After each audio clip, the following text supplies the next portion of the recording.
So to prepare for our history paper that we're going to be doing in Standard 4, today I've pulled up a little brief example as to how you can complete Chicago-style annotations, as well as a little annotated bibliography. Now, in an annotated bibliography might be new to you guys.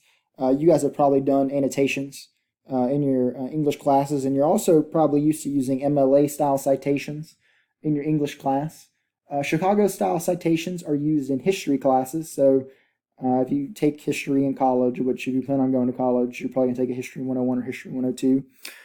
Papers in those classes have to be completed using the Chicago-style citation format, which is also known as the Turabian-style format, because I think the first professor to really use it at the University of Chicago, her last name was Turabian.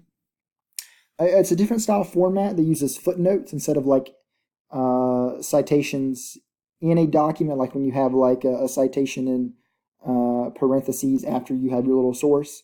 Instead, you'll just have like a little footnote, a little number, and that'll reference something down at the bottom of the screen. Now, your paper will be on an event from World War II, but since we're currently doing the Harlem Renaissance, I thought it'd just be easier if you guys completed the annotated bibliography and the citations on the Harlem Renaissance. I gave a little example down here. This is what the citation looks like. Now, normally there'd be a number off to the side because it'd be inserted somewhere. And the little annotated bibliography is just this little brief portion. You can read it in this above paragraph right here about, what's it supposed to be in, what it's supposed to be about. My paper that I did was on the Vikings. So at one point I read this or saw a couple excerpts from this book by Hilda Davidson about the roles of the Northern Goddess and the roles of religion in the Viking culture, Viking faith, and how it impacted them. So it's like agriculture, the household, their death rituals. I think you guys may have heard of like Viking rituals where they put the deceased on a boat and like set the boat on fire and push it out to sea. So basically the book just talked a lot about Viking culture and the Viking religion and how the Viking religion, Viking faith, Viking mythology impacted them. So for the Harlem Renaissance, I promise it'll be a lot easier. So what you want to do is you want to find resources from the Harlem Renaissance. You want to use like a notable or noteworthy or reputable site. Wikipedia actually isn't as bad as most people think it is, but it's still not great. I pulled up the Library of Congress on my personal device. The Library of Congress is obviously a very influential source, a very reputable source. They have all sorts of links and options you can use. For example, we have digital collections right here. You can go over to the introduction. The introduction is it's more brief. You come up here to, for example, related resources. It pops up right here. With this, there's a ton of information you can use. I'm not kind of sure what's going on with my cursor right now. But I can also pull up Wikipedia and the Citation Machine website. Now, with the Citation Machine website, there's a ton of resources. I actually am going to cite this other source real fast. I think it'd be easier for you guys to understand. I've already kind of got it typed in. This is from the National Museum of African American History and Culture. So you're going to go read through the article. If it's from a national museum, you can see the little Smithsonian logos up here at the top. That's going to be good enough for anybody. I promise you, if it's from the Smithsonian, it's a credible source. You read through it, you try to find information that has an impact, has significant impact on you that you can pull from later on. And eventually, you're going to go over to the Citation Machine website. Now, there's other citation sources like EasyBib. Citation Machine is my favorite. It's free as long as you watch a couple ads every now and again. I've actually already filled out the information. So I went to website, and then I went to manual entry mode. There's a way you can autofill it, but that's kind of technical, and y'all don't need to worry about that. It'll take you 2 minutes longer to do it this way. It'll be a lot easier for you to understand. Now, I went through the article title. Article titles are, always at the top. A new African American identity, the Harlem Renaissance. This whole page is just chock full of stuff. For example, at one point at the height of the movement, the Harlem Renaissance was the epicenter, the center point of American culture. The neighborhood bustled with African American owned owned and run publishing houses, newspapers, music companies, etc., etc. It was the main feature point of America, like Hollywood is today, or maybe a little bit more locally, let's say like Nashville is the center of country music. And it was really the first time that African Americans had a key role in the pop culture of the United States. Like jazz music burst onto the scene. Previously, classical music or little we call them folk songs were more popular. Now it's African American musicians, jazz music, and they're leading really the charge for equality during the 1920s. You hop over to the Citation Machine website. You just type in the website title. You find the publisher and sponsor. In this case, it's at the top, National Museum of African American History and Culture. You copy in the URL. That's good to go.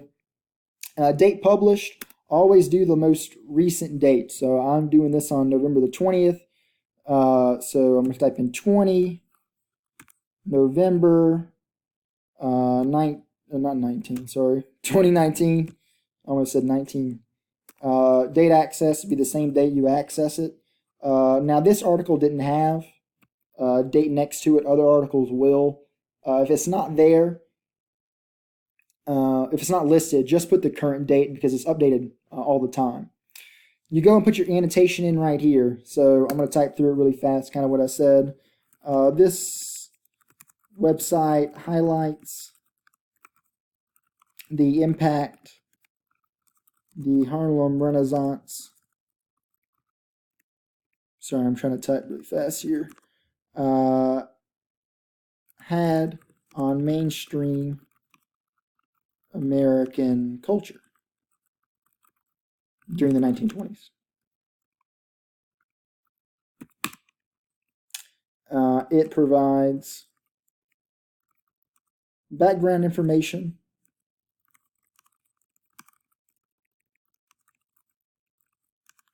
into how the Harlem Renaissance provided significant opportunities for African Americans. Now, I mentioned you kind of want to also talk about why it's an important source or why it's a valuable source. So this source comes from the National Museum of African American History and Culture, which is supported by the Smithsonian Institution. If it's supported by the Smithsonian, it's a reputable source. I can help you find some other reputable sources right here. For example, another piece of information, I'm not going to put in the annotation, but you can read it right here. We've already talked about the Great Migration. But during the Great Migration, many African Americans moved from the South to avoid Jim Crow laws and discrimination in the South, even though there still was discrimination in the North. You could throw that into that paragraph as well. If you go in here and you just go up to the top and type in Harlem Renaissance, and you even look at Wikipedia right here at the top. Now, Wikipedia, I don't want you to cite, but at the bottom of every Wikipedia page, there's either See Also, which is extra information, and there's also further reading or external links. So this is where I actually got that Library of Congress website. If you click on this link, it'll pop up. There's some other ones through here. Here's a virtual Harlem, which is actually from the University of Illinois, Chicago. If it's a university, that's going to be a notable source. There's extra research in here. If you go back, click out of this. There's a couple other historians listed here. In college, you have to use books a lot. You can see like ISBN numbers that signifies a book. You can find those everywhere for the most part. Just whatever you want to use. I think today, since I don't want to send the whole class to the library, just looking up articles would work out well. So just go back and go one back to Citation Machine. when you're done adding into information, like I said, you just need a brief paragraph. I'm not going to do the whole thing for you because I think you guys are old enough to do this. Relatively self-explanatory, of course. Ask me if you have any help, if you have any needs or need any help. You do create citation. This citation pops up. You copy that into a Word document or a Google document. You go back, you add your annotation, which I'm actually not sure why the annotation didn't pop up there because it should have. But the annotation will pop up.